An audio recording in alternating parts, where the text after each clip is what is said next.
this video, we will show you how to do defrag on Windows 10.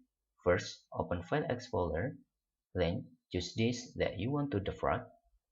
We recommend you to not defrag on solid state drive or your SSD because it can reduce your SSD life.